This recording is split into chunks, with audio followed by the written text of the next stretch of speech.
Didik TV KPM.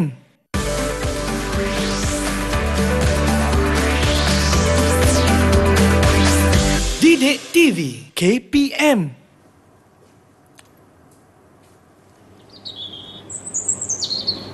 Hai Ayah. Hai. Hai Ayah. Hai. Hai Ayah. Hai. Hai Ayah. Hai. Hai Ayah. Hai. Ayah, bagaimana kami boleh berada di dunia ini? Oh. Macam mana ya? Mari tengok. Hello, Assalamualaikum dan salam sejahtera kepada semua yang sedang menyaksikan Didik TV KPM bersama saya pengacara anda Irfan Syahmi. Apa khabar semua? Saya mendoakan agar anda dalam keadaan yang baik-baik belaka. Baiklah, hari ini kita dalam slot tahap 2 dengan mata pelajarannya adalah Sains untuk tahun 6. Jadi, sebelum kita teruskan, siapakah guru yang akan bersama Irfan hari ini? Luas pengalaman tentunya. Jadi, kita saksikan terlebih dahulu profil guru kita.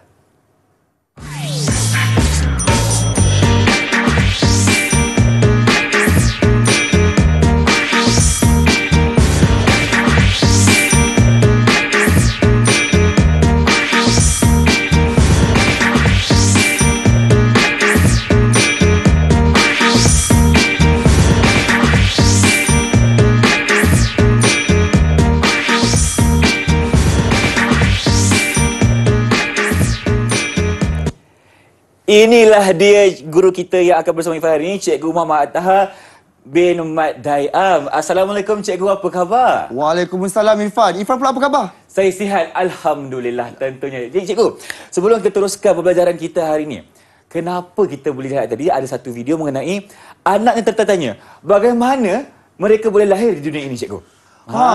Kenapa tu? Itulah, bukan satu, bukan dua, tapi 5 orang anak Ada dia. 5 Tapi anak? tentu ada sebabnya dan itulah yang kita nak belajar tajuk kita pada hari ini iaitu pembiakan manusia. Ya, Irfan. Okey, baiklah. Itulah tadi kalau kita boleh lihat tadi anaknya bertanya kepada bapanya bagaimana boleh lahir. Dan itulah topik kita hari ini mengenai pembiakan manusia. Jadi Cikgu, jom kita teruskan dengan kita punya standard pembelajaran, silakan. Ya, baik. Seperti yang kita tahu, tajuk hari ini ialah pembiakan manusia. Itu topik tahun 6. Jadi, pada akhir pembelajaran murid akan dapat yang pertama, memerihalkan fungsi organ pembiakan lelaki dan perempuan. Bukan itu saja, murid juga perlu menyatakan setiap satu fungsi nama organ perempuan dan juga organ lelaki, Irfan. Baik. Yang kedua, murid-murid juga akan dapat menjelaskan proses persenyawaan manusia sehingga bayi dilahirkan daripada mula-mula hinggalah menjadi bayi. Baik. Dan yang terakhir sekali, kita juga akan menakul kepentingan pembiakan kepada manusia. Jadi tiga objektif ini kita perlu capai pada akhir pembelajaran kita pada hari ini, Irfan. InsyaAllah Cikgu, kita akan cuba capai bersama-sama. Jadi Cikgu, sebelum kita teruskan, Irfan ada satu soalan. Ya, Irfan. Jadi Cikgu, pada asasnya pembiakan manusia ni macam mana sebenarnya? Okey, jadi pada asasnya kita perlu tahu beberapa perkara tentang pembiakan manusia. Yang pertama, manusia membiak untuk memastikan kemandirian spesiesnya. Pada topik tahun 4 yang lepas, kita juga ada belajar tentang kemandirian spesies, iaitu cara untuk kita mengekalkan spesies. Kali ini untuk manusia pula, Irfan. Baik. Yang kedua, manusia perlu melalui fasa perkahwinan sebelum seseorang itu membiak. Maknanya kena ada perkahwinan yang sah, Cikgu. Ya, perkataan yang penting di sini ialah kita perlu melalui perkahwinan yang sah. Dan yang terakhir sekali, manusia membiak dengan cara beranak, Irfan. Apa itu beranak? Iaitu melahirkan anak. Seperti yang kita tengok pada gambar ni. Mula-mula sekali, biasalah kalau kita nak melahirkan anak, belum merasai kesakitan seseorang ibu tu. Dan akhirnya akan mendapat anak. Itu cahaya matanya. Ya, betul. Okey Cikgu, kenapa kita ada ni? Ada lelaki di sini, ada perempuan di sini Cikgu? Sebab kita nak menggambarkan Okey. bahawa inilah proses pembiakan manusia. Baik. Daripada sepasang suami isteri, Yang berkahwin. lelaki dan perempuan, berkahwinan yang apa tadi? Perkahwinan yang sah sahaja. Ya, perkahwinan yang sah. Baik. Maka dapatlah baby yang comel. Oh, yang dekat kita sini dapat ni. lihat. Nampak tak bawah tu? Ya. Baik, inilah gambarannya mengenai pembiakan manusia. Dimulakan dengan perkahwinan antara dua insan lelaki dan perempuan secara sah, seterusnya melahirkan anak yang comel-comel belaka. Okey, cikgu, sebelum kita teruskan dengan perkongsian seterusnya, kita nak berehat seketika boleh? Boleh. Kita jumpa lagi dalam Didik TV KPM, jangan ke mana-mana. Didik TV KPM. Hai kawan-kawan, tahukah kawan-kawan kembar tidak seiras berlaku apabila dua ovum yang berbeza bersenyawa dengan dua sperma. Ini menghasilkan dua embrio. Masing-masing membesar menjadi janin. Dan akhirnya terhasil dua orang bayi. Didik TV KPM. Didik TV KPM. Awak, seronok tak kelas hari ni? Apa? Seronok nak sambung kelas? Baiklah, bertemu kembali kita dalam slot tahap 2 Didik TV KPM. Nampaknya kita akan teruskan pembelajaran kita hari ini tentunya dalam mata pelajaran sains. Okey, jadi cikgu, dah bersedia untuk slot yang seterusnya? Mestilah, Irfan. Okey, kalau cikgu dah bersedia, jom kita mulakan dengan segmen yang kedua. Silakan. Okey, pada segmen kedua ini, kita akan terangkan tentang organ pembiakan manusia dan juga fungsinya. Tetapi sebelum itu, Irfan, saya rasa kita nak kena imbau semula apa yang kita dah belajar pada sebelum-sebelum ini. Baik. Okey, sebelum ni kita dah belajar tentang perkumuhan, tentang perenyah tinjaan. Kita juga dah belajar tentang pernafasan. Okey, kesemua organ-organ ni contohnya kalau perkumuhan. Organnya ialah contohnya kulit, betul, kan? Paru-paru kita. Kalau organ penyatinjaan pula melibatkan usus besar dan pernafasan melibatkan paru.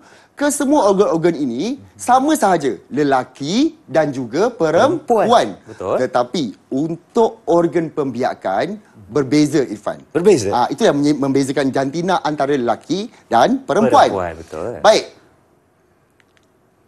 Baik, ini yang seperti Irfan nampak pada slide kita sekarang ialah organ pembiakan manusia.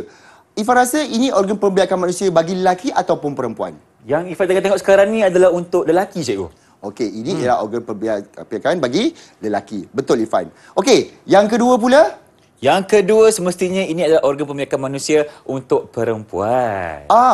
Seperti yang saya katakan tadi, untuk organ pembiakan manusia bagi lelaki dan perempuan berbeza. Dan daripada gambar rajah ini pun, dengan jelas sebenarnya kita dah nampak dah perbezaan di antara lelaki dan perempuan. Betul. Jadi kita teruskan lagi pada hari ini, ya murid-murid, tentang organ pembiakan lelaki dan perempuan. Jom kita mulakan. Okey, baik. Kita mulakan dengan organ pembiakan lelaki, di mana organ pembiakan lelaki yang kita perlu ketahui ialah ada dua. Yang pertama ialah zakar dan yang kedua ialah testis. Terus ingat dalam minda, Baik, ada ingat. Okey.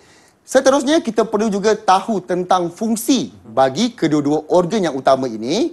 Yang pertama ialah testis. Testis. Okey. Irfan kena ingat. Baik, testis ialah tempat di mana sperma dihasilkan. Okey. Jadi Irfan dapat fikir tak apa itu sperma buat masa ni? Sperma ini buat masa sekarang, Irfan, boleh katakan ia dapat membantu dalam proses untuk membuat anak, cikgu, untuk melahirkan anak. Betul tu. Betul kan? Tapi nanti kita akan teliti lebih lagi. Boleh. Dan yang kedua ialah zakar. Dan fungsi zakar ialah untuk menyalurkan sperma ke organ pembiakan perempuan. Okey, cukup untuk organ pembiakan lelaki. Ada dua. Sekarang kita akan teruskan kepada organ pembiakan perempuan pula. Silakan. Baik. Organ pembiakan perempuan dia agak komplit lah. Okey, lebih banyak lagi yang kita kena tahu lagi. Jadi dia ada 4 yang utama. Yang pertama ialah uterus. Okey, uterus kalau kita tengok kat situ ruangnya berbentuk seperti V dan agak kecil. Kalau dalam bahasa biasa yang kita gunakan ialah rahim. Kalau kita sebut kadang-kadang uterus kita tak tahu, tapi sebenarnya ia adalah rahim. Baik.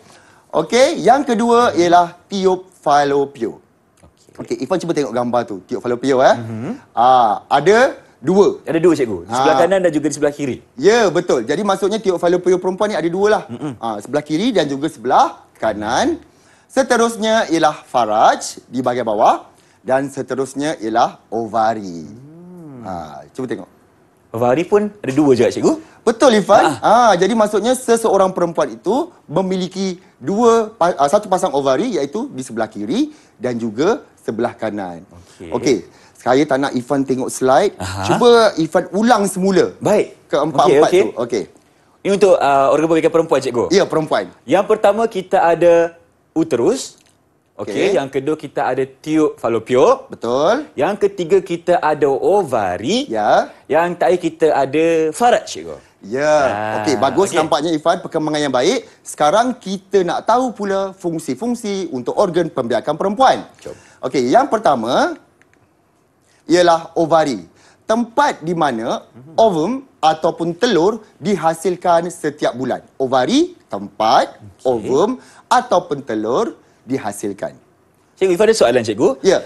Maknanya di sini setiap wanita akan ada 2 ovum setiap bulan. Ke macam mana, cikgu? Okey, sebenarnya kebanyakan perempuan, saya gunakan perkataan kebanyakan, kebanyakan perempuan akan menghasilkan 1 ovum sahaja dalam tempoh 1 bulan. Tetapi ada masa-masa tertentu perempuan dapat menghasilkan 2 ovum. Okey. Baik. Faham? Okey, seterusnya kita pergi kepada faraj. Faraj ialah saluran yang menerima sperma daripada zakar. Dan yang seterusnya juga ialah tiuk falopio. Tiuk falopio ni yang menyambungkanlah daripada uterus kepada ovari tadi. Okey. Dan di situlah berlaku proses persenyawaan di antara sperma dan juga ovum. Okey. Dan akhir sekali ialah uterus. Uterus ialah tempat di mana untuk embrio berkembang dan membesar. Dan uterus tadi saya cakap dikenali juga sebagai apa? Rahim, cikgu. Rahim, cikgu. Tapi cuba Irfan tengok. Saiz uterus tu kecil kan? Betul, cikgu. Kalau kita lihat memang kecil sahaja. Macam mana kita nak bayangkan bayi atau fetus untuk berkembang di situ? Okey. Baik, saya terangkan. Sebenarnya uterus ni dia boleh mengembang. Fleksibel, cikgu. Ya, fleksibel. Mengikut saiz bayi ataupun saiz fetus yang akan membesar di dalam ruangan uterus tersebut. Baik. Okey, dapat tak di situ? Dapat, cikgu. Sekarang Ifan dah faham dah. Kenapa sebenarnya dia perlu rapat pada bayi? Sebenarnya untuk memberikan perlindungan kepada fetus tersebut. Okey. Sekarang ni saya rasa Ifan mesti dah dapat gambaran tentang fungsi dan juga organ pembiakan lelaki dan perempuan. Betul. Sebelum kita buat aktiviti ni, secara lisan, saya munculkan soalan pada Ifan. Ifan cuba jawab. Okey, insyaAllah. Apakah organ pembiakan bagi lelaki? Bagi lelaki kita ada 2. Yang pertama adalah zakar dan yang kedua adalah testis. Okey, betul. Alhamdulillah. Okey, seterusnya. Sekali lagi. Yang perempuan ada 4 tadi. Apa dia, Irfan? Yang pertama kita ada faraj, yang kedua kita ada tiuk falopio, yang ketiga kita ada uterus, maafkan saya, dan keempat kita ada ovari. Okey. Baik, seperti yang Irfan nampak, di sebelah Irfan tu ada organ pembiakan manusia. Ada 2. Okey, mana satu yang lelaki, mana satu yang perempuan? Tunjukkan pakai tangan je, Irfan. Baik, kalau kita lihat di sini, Irfan nak ajak juga kawan-kawan di rumah untuk teka dulu yang mana satu perempuan dan yang mana satu untuk lelaki. Jadi, kalau kita lihat gambar ni, yang berada di kiri Irfan adalah untuk lelaki. Betul. Dan di kanan Irfan adalah untuk perempuan.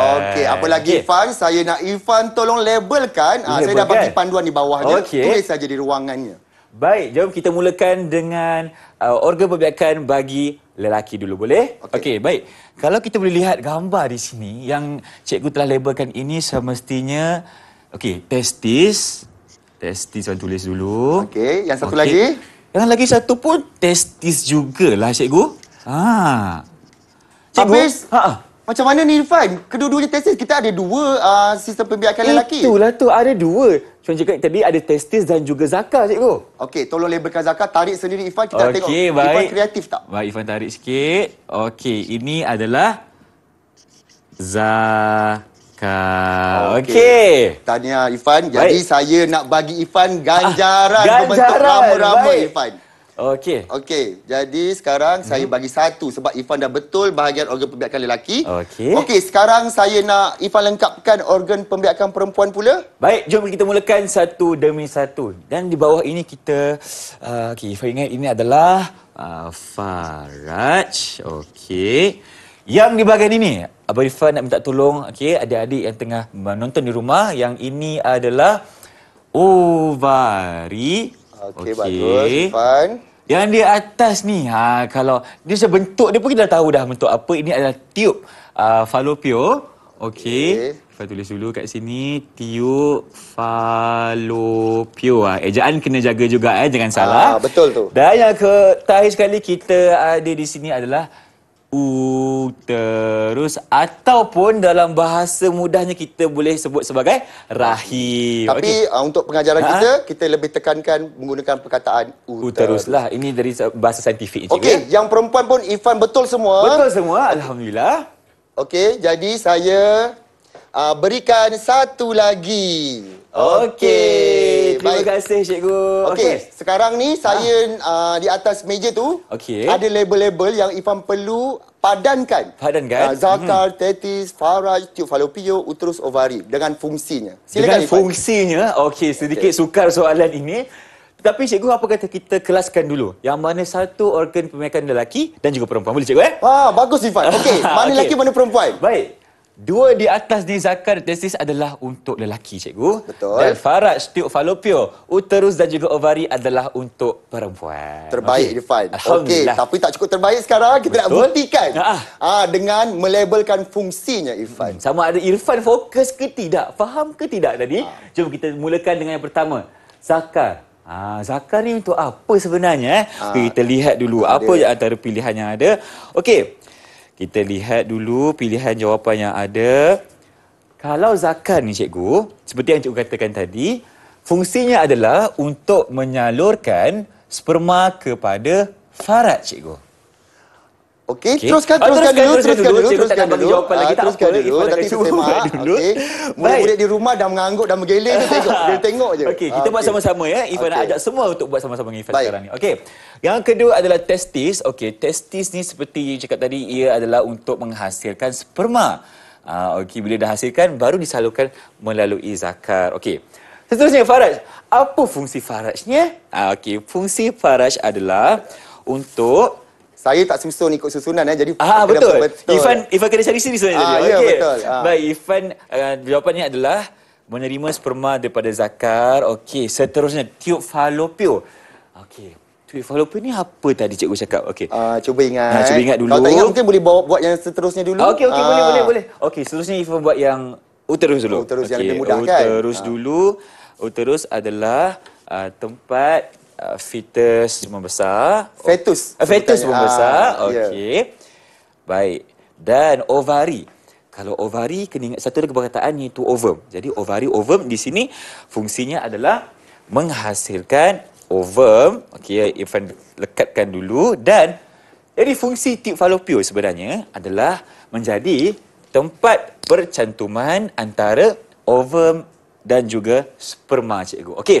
Sekarang ni Irfan dah siap, tetapi Irfan belum tahu adakah jawapan Irfan betul atau tidak. Jadi cikgu, jom kita lihat sama-sama. Okey, saya akan semak satu persatu. Silakan. Zakar menyalurkan sperma kepada faraj. Testis masukkan sperma, betul. Faraj menerima sperma pada zakar. Okey, tiub falopio pun betul, tempat percantuman ovum dan sperma. Uterus, tempat fetus membesar. Ovari masukkan ovum. Okay. Bagus Irfan. Semua betul jawapannya. Alhamdulillah. Nampaknya Irfan dapat memahami organ pembiakan dan juga fungsi bagi setiap organ pembiakan lelaki dan perempuan. Jadi apa lagi Irfan? Saya akan memberikan satu lagi mata ganjaran untuk Irfan. Dapat lagi satu ganjaran untuk saya, alhamdulillah. Okey, setakat ni saya dah Irfan dah memperoleh 3 mata ganjaran bagi topik yang pertama tadi. Okey? Baik, dan itulah dia serba sedikit mengenai organ pembiakan manusia. Okey, untuk lelaki dan juga perempuan. Selepas ini kita akan ada banyak lagi perkongsian dengan Cikgu Atha, tetapi sebelum itu kita nak berehat seketika. Jumpa di dalam Didik TV KPM. Jangan ke mana-mana. Didik TV KPM. Hai kawan-kawan. Tahukah kawan-kawan, Berapakah bilangan anak paling ramai yang dilahirkan oleh seorang ibu? Bilangan anak paling ramai yang dilahirkan oleh seorang ibu ialah 69 orang oleh Puan Vasileva dari Rusia antara tahun 1707 hingga 1782. Didik TV KPM.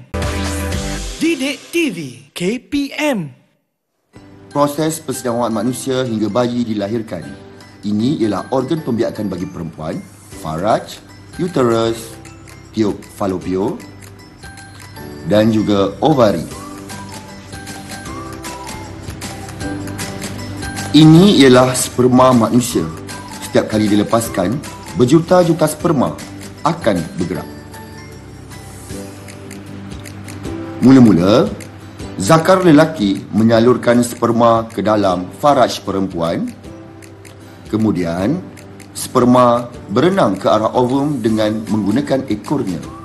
Hanya satu sperma yang akan bercantum dengan satu ovum. Percantuman ini dikenali sebagai proses persenyawaan dan berlaku di tiub falopio.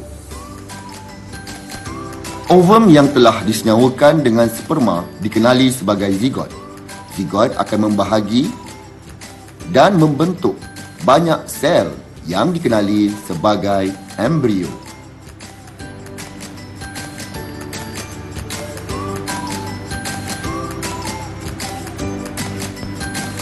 Embrio ini akan berada di dalam uterus. Embrio akan berkembang di dalam uterus seseorang ibu dan membentuk fetus. Fetus kekal di dalam uterus untuk jangka masa kurang lebih 9 bulan sehingga fetus cukup lengkap dengan organ-organnya.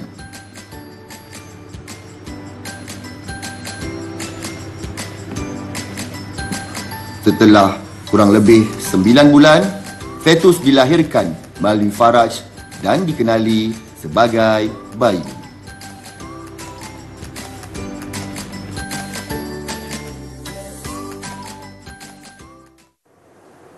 Baiklah, itulah tadi mengenai satu video iaitu proses persenyawaan manusia, cikgu. Ya. Jadi Ifan boleh lihat di situ ada banyak prosesnya dan mungkin cikgu boleh terangkan kepada Ifan dan penonton di rumah bagaimanakah keadaan itu berlaku sebenarnya. Tapi sebab Ifan pun dah tonton video tadi kan? Okey. Saya nak Ifan terus terangkan boleh ke tidak? Terus terangkan secara lisan kepada cikgu. Boleh ke? Ifan rasa Ifan perlukan sedikit lagi penjelasan dari cikgu. Boleh Okey, boleh je, Baik, boleh Ifan. terima kasih, cikgu. Okey, biasalah kadang-kadang kita perlukan ansur maju untuk Betul. memahami topik yang lebih sukar. Jadi, baik, melalui proses persenyawaan sebenarnya kita ada 5 proses yang perlu murid-murid faham dan murid-murid tahu. Yang pertama ialah saka lelaki menyalurkan sperma ke dalam faraj perempuan. Bukan satu, bukan 2 sperma, tapi berapa banyak sperma? Berjuta-juta. Ya, berjuta-juta dan mereka seolah-olah berlumba dan sperma berenang ke arah ovum dengan menggunakan ekornya. Hanya satu sperma yang akan bercantum dengan satu ovum. Percantuman ini dikenali sebagai proses persenyawaan dan berlaku di tiub falopio. Okey. Okey, Ifan. Macam yang kita dah belajar sebelum ni, fungsi ovari ialah untuk Menghasilkan menghasilkan ovum. Tetapi persenyawaan tidak berlaku di ovari. Sebab ramai murid kadang-kadang confused. Mereka fikir persenyawaan berlaku di ovari. Tetapi sebenarnya ia berlaku di tiub falopio. Dia lepaskan dahulu daripada ovari ke tiub falopio. Okey. Okey. Jadi apabila sperma masuk ke ovum, persenyawaan pun berlaku dan ia pun bertukar nama kepada zigot. Jadi perkataan pertama yang Ifan perlu ingat ialah zigot. Ulang semula Ifan. Perkataannya adalah zigot, cikgu. Selepas persenyawaan ia menjadi zigot. Itu adalah cantuman antara sperma dan juga ovum. Satu sperma sahaja Satu untuk sperma satu sahaja. ovum. Baik. Okey. Selepas itu, langkah yang ketiga, ovum yang telah disenyawakan dengan sperma tadi dikenali sebagai zigot. Zigot akan membahagi pula. Okey. Sel tadi akan membahagi dan membentuk banyak sel yang dikenali sebagai embrio. Okey. Jadi zigot tadi mula-mula satu sel, Betul. lepas tu 2 sel, lepas tu jadi berapa? 4, 8 dan seterusnya. Okey. Bila proses ini berlaku, ia akan dinamakan embrio. Baik, itu adalah proses pembahagian sel yang dinamakan sebagai embrio. Itu yang kedua perkataan yang perlu Ifan ingat. Baik, Ifan ingat. Okey, seterusnya, langkah keempat, embrio tadi dia akan berkembang di uterus ataupun rahim tadi. Betul. Dia akan berkembang di dalam rahim seseorang ibu dan membentuk fetus. Okey, macam mana kita nak bezakan di antara fetus dengan embrio? Okey, fetus ni ialah embrio yang telah lengkap. Maksudnya organ tu, pembahagian sel tu telah lengkap, dah mula ada tangan, kepala, tetapi belum sempurna. Belum sempurna. Okey, dia akan mengambil masa lebih kurang dalam tempoh 2 bulan. Okey, selepas itu lebih kurang 9 bulan kemudian fetus tadi sudah cukup besar dan lengkap dengan organ-organnya, maka fetus ini akan dilahirkan melalui faraj dan dikenali sebagai bayi. Oh, okey cikgu. Ifan ada soalan. Maknanya sebelum ni kan kalau kita berjumpa dengan ibu-ibu mengandung kan cikgu. Kita tu cakap, berapa dah bayi dalam kandungan tu? Berapa lama dah buat usianya kan?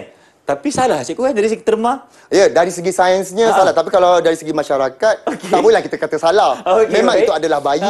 Cuma, kalau dari segi sainsnya, di dalam perut ataupun di dalam rahim, dalam uterus, ia adalah fetus. Bila keluar je, baru tukar nama. Baru dia jadi menjadi bayi.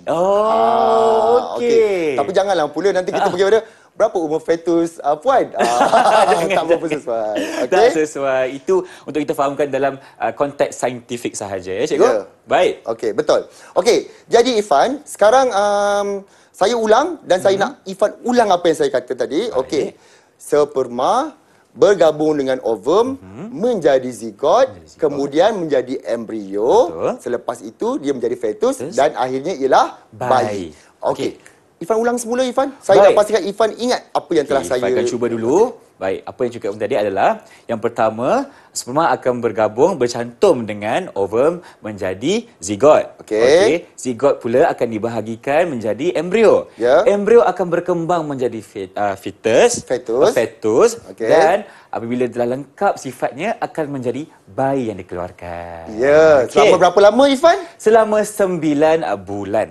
Okey, nampaknya Ifan dah faham proses tersebut. Tapi untuk lebih lagi murid-murid di rumah faham dan juga Ifan sendiri faham, apa kata kita melakukan sedikit simulasi? Simulasi. Okey, baik. Bagaimana simulasi itu cikgu? Okey, di atas papan tu saya dah sediakan satu rajah organ pembiakan perempuan. Jadi saya nak Ifan lakukan menggerakkan dan tunjukkan proses yang berlaku sepanjang proses persenyawaan tersebut. Jadi mula-mula apa yang berlaku tadi? Baik, Ifan akan ambil dulu. Okey, kita punya item di sini. Okey. Baik, pertama sekali cikgu, apa yang akan berlaku di faraj adalah sperma, ada berjuta-juta sperma. Okey, akan memasuki faraj dan akan berenang-renang. Okey, akan pergi ke melalui fallopian tube, akan berada di ovari untuk bercantum dengan seterusnya adalah kejap Ifan. Apa nama lagi? Ifan kata dia terus pergi ke ovari. Salah cikgu Salah. Sebenarnya dia pergi ke mana Ifan? Okey, kalau dia bersenyawa di bahagian mana? Bersenyawa di fallopian tube cikgu. Tube fallopian. Tube fallopian. Okey. Baik. Melalui tube falopio. Okey, stop cukup sekali dulu. Lepas tu, ovari akan melepaskan ovum cikgu Betul. Baik. Dan apabila mereka bertemu, mereka akan bercantum cikgu. Maknanya di sini akan bercantum antara sperma dan juga ovum akan membentuk zigot. Dia bertemu di kawasan tiub falopio. Betul. Bertemu di sini. Bersenyawa di sini cikgu. Ya, betul. Kemudian menjadi zigot. Mana satu zigot? Zigot adalah yang ini cikgu makan saya. Ini cikgu Sekejap, tengok. Cuba letak dulu betul ke itu nanti. Saya letak baru saya sahkan. Ini dulu. Dekat mana? Sekarang ini berlaku di tiub falopio cikgu. Ya, betul. Dan apa yang berlaku pada zigot tersebut? Zigot tersebut akan dibahagikan cikgu. Dia membahagikan. Pada 1 menjadi 4, 4 menjadi 8. Akan membentuk embrio. Dia akan menjadi embrio. Embrio adalah di sini. Ya. Ini adalah embrio. Kejap Kalau kita tengok Ifan, pada embrio tersebut dia dah lengkap tetapi belum sempurna. Belum sempurna lagi, Irfan? Belum sempurna lagi. Betul. Okey. Jadi kat mana dia akan berkembang tu, Irfan? Dia akan berkembang di bahagian uterus, cikgu. Mana tu? Ini Letak uterus betul. di sini. Dan dia tak terapung macam tu, Irfan? Tak terapung, okey. Dia berada kat mana, Irfan? Cuba letak Dia betul-betul. berada di mana, cikgu? Okey. Cikgu ceritakan. Okey, dekat dinding. Dinding uterus bawah sikit. Bawah sikit. Ya, di di sini. situ. Okey. Dia berada di situ. Baik. Okey. Selepas itu, cikgu, okey, apabila embrio ni berkembang... Sekejap. Daripada embrio nak jadi tahap ini dalam tempoh berapa bulan lebih kurang? 2 bulan, cikgu. Betul. Okey, dalam tempoh 2 bulan. akan- Selepas itu, okey, kita punya embrio ni akan berkembang menjadi fetus. Ya. Okey, baik. Fetus rupanya begini, cikgu. Okey. Nampak tak? Nampaknya di sini kita melihat kita punya fetus ni dah ada dia punya anggota badan, tapi tak lengkap lagi, cikgu. Masih belum sempurna. fetus tu dia dah menghampiri lengkap lah. Sebelum Okey. jadi bayi, fetus. Okey. Dah lengkap semuanya tu. Dah lengkap semuanya di Berapa situ. lama dia berada di situ? Di sini, okey, fetus akan mengambil masa selama 9 bulan Lebih sebelum bertukar menjadi... Kejap, belum. Sekejap. Sebelum bertukar menjadi okey. bayi tu nanti dulu. Aha. Okey, jadi maksudnya dia akan mengambil nutrien daripada ibu dia dan Okey. melekat pada menempel sebenarnya, menempel pada uterus dan berkembang selama lebih kurang 9 bulan. Irfan tadi cakap 9 bulan. Sebenarnya perkataan yang tepat ialah lebih kurang 9 bulan. Lebih kurang. Sebab bukannya tepat-tepat 9 bulan mesti lahir. Tak juga. Dia lebih kurang 9 bulan. Kadang-kadang kurang ataupun lebih. Okey, teruskan Irfan. Itu info yang Irfan perlu tahu. Okey, seterusnya, cikgu, apabila dah berjaya, okey, di sini kita akan embrio akan fetus akan bertukar menjadi bayi. Okey, dan bayi juga akan dikeluarkan melalui faraj, cikgu. Okey. Bila keluar dia pun dipanggil Bayi. Terbaik, Okey. Irfan. Saya harap murid-murid di rumah juga dapat memahami proses persenjauhan manusia daripada mula-mula sehinggalah bayi dilahirkan. Betul. Sekarang Irfan nampak di sebelah kanan pula. Sebelah kanan. Kejap, saya nak bagi Irfan ganjaran lah. Betul lah, cikgu. Macam mana je prestasi saya tadi, cikgu? Bagus. Bagus, Okey, saya bagi satu lagi rama-rama untuk Irfan. Okey, seterusnya saya nak Irfan susunkan proses persenjauhan manusia, carta alir tersebut daripada mula hingga akhir. Okey. Baik, yang pertama sekali apa yang berlaku di sini adalah Irfan kena cari dulu. Okey, tadi kalau mula-mula adalah testis menghasilkan sperma dulu, cikgu. Okey, Irfan akan lekatkan dulu di sini. Baik. Okey. Selepas itu, apa yang berlaku adalah kalau testis dah menghasilkan sperma, yang kedua adalah ovari menghasilkan ovum pula. Barulah persenjauhan boleh berlaku. Kalau betul. ada sperma, Kalau tak ada lengkap. ovum, Ya. baru boleh bersenyawa kan? Okey, seterusnya Irfan akan cari dulu. Kalau kita boleh ingat balik tadi akan berlaku proses persenyawaan. Okey. Jadi Irfan akan cari dulu soalannya. Okey, jawapannya adalah okey, yang ini zigot melalui pembahagian sel dan membentuk embrio, bukan. Okey. Zigot terhasil selepas persenyawaan. Okey. Irfan letak dulu. Baik. Ini yang ketiga. Okey, teruskan. Seterusnya. Okey. Irfan, penanda tu boleh letak atas sikit sebab takut tak nampak Oh, tak tulisannya. nampak. Okey, baik. Yeah, Alright. Okey, Irfan. Seterusnya, yang keempat adalah okey, proses persenyawaan berlaku iaitu percantuman antara ovum dan sperma berlaku di tiub falopio. Okey, naikkan atas Kalau sikit. Irfan komplit ni saya bagi 3 ya. Macam mana, cikgu? Saya bagi 3 rama-rama kalau Oh, komplit kalau dan komplit betul. semua. Okey, baik. Seterusnya, yang kelima adalah bila kita dah ada proses penyawaan, zigot, okey, melalui pembahagian sel. Baik. Zigot akan okey, di sini, cikgu. Baik. Zigot akan melalui pembahagian sel dan membentuk embrio. Okey. Okey. Dan kita boleh lihat di sini embrio ini akan mengambil masa sebanyak lebih kurang 2 bulan, cikgu. Okey, jadi embrio selama lebih kurang 2 bulan. Betul. Okey, di sini. Baik. Seterusnya, okey, selepas 9 bulan fetus dilahirkan dan dikenali sebagai bayi. Okey, kejap ya. Izinkan saya, cikgu. Baik. Tetapi, cikgu, Irfan kenapa rasa macam tertinggal satu dekat sini sebelum masuk ke faraj dan seterusnya ke uterus? Alamak. Tengok apa jawapan yang satu lagi? Sperma masuk ke faraj dan seterusnya ke uterus, cikgu. Okey, susun balik Irfan. Susun. Ada masa lagi Irfan. Okey. Baik. Bila testis menghasilkan sperma, ovari menghasilkan ovum, okey, seterusnya sperma masuk ke faraj dan seterusnya ke uterus. Ganjakkan. Baik, kita injakkan sikit, kita injakkan sedikit, okey. Biasalah kan kalau kita dalam belajar ni, kita kadang-kadang ada kata apa, boleh membuat kesilapan cikgu kan? Okey, tak apa Irfan. Tak apa, itu proses pembelajaran cikgu. Nampaknya Irfan sendiri dibetulkan bagi tahu. Dia dah buat salah, dia bagi tahu macam tu. Ya, betul. Kita sedar kesilapan kita, cikgu. Okey. Baik. Okey. Saya dah siap. Okey, Irfan sebelah sana Irfan dulu. Okey, saya tengok. Yang pertama okey, yang kedua okey, yang ketiga. Yang saya keliru sikit antara yang nombor 4 dengan nombor 5. Okey. Zigot terhasil sebab persenyawaan. Mestilah persenyawaan berlaku dahulu, barulah zigot dihasilkan, Irfan. Betul lah cikgu. Alright. Kecualian di situ nampaknya. Jadi tolong tukarkan Irfan. Baik, tukarkan. Antara 4 dan nombor 5. Okey, baik. Irfan akan tukarkan dulu. Okey. Kenalah berlaku proses persenyawaan terlebih dahulu sebelum kita membentuk zigot. Dah bersenyawa, barulah zigot dihasilkan. Nampaknya saya cek balik sekali lagi. Testis, menghasilkan ovum, yang ketiga betul, 4 betul, 5, 6, 7, 8.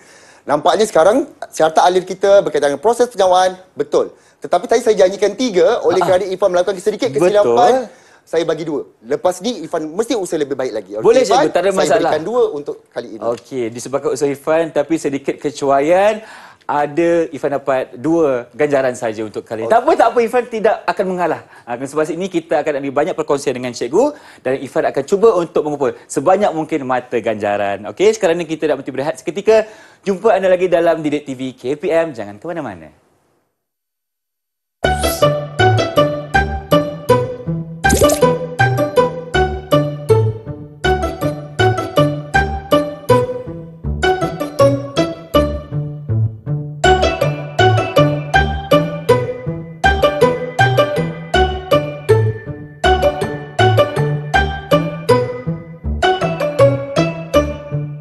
Didik TV KPM.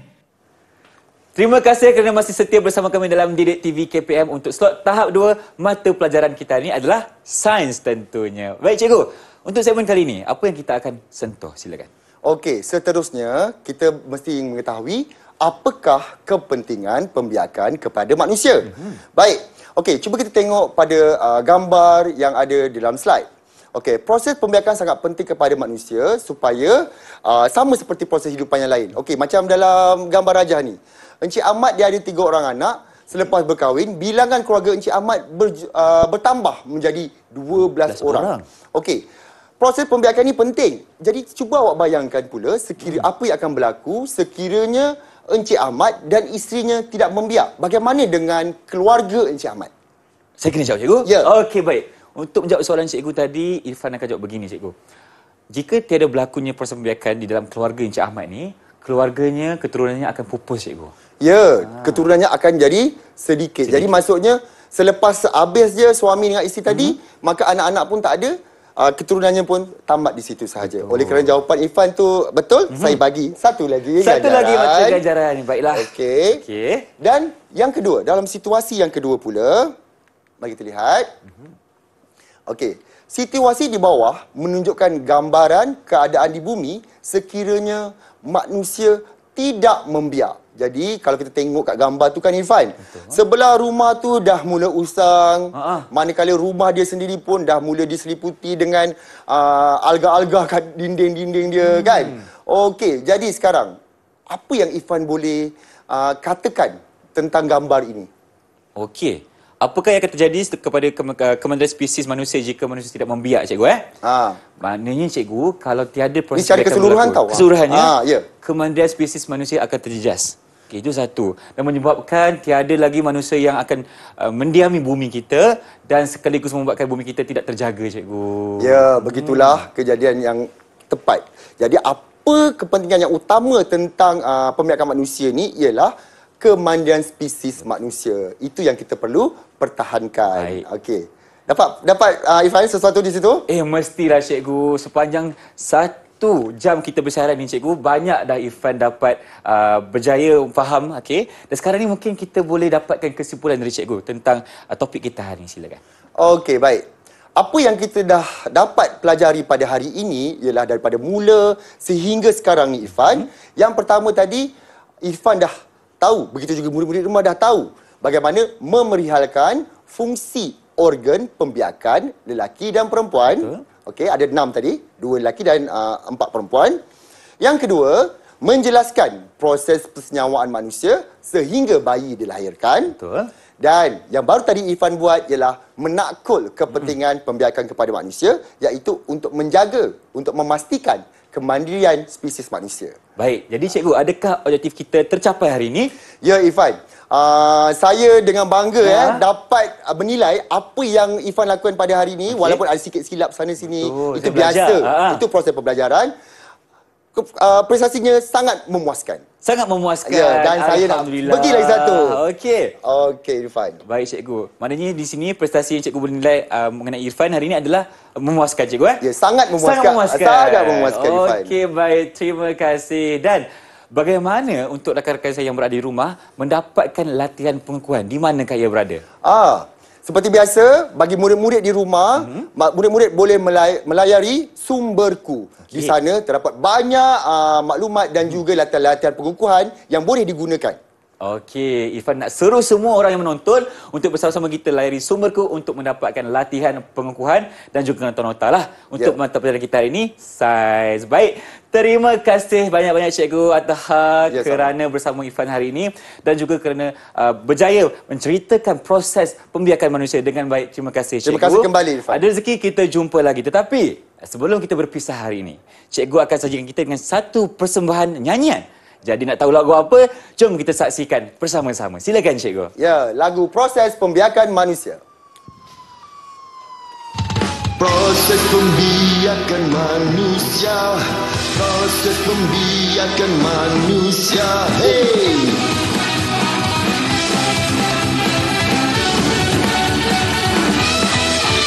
Cerita ini bermula sperma yang dilepaskan.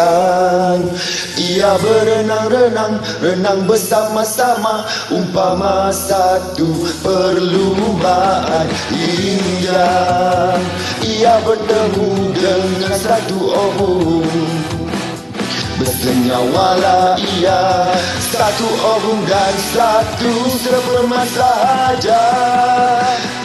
Seterusnya zigot inilah namanya.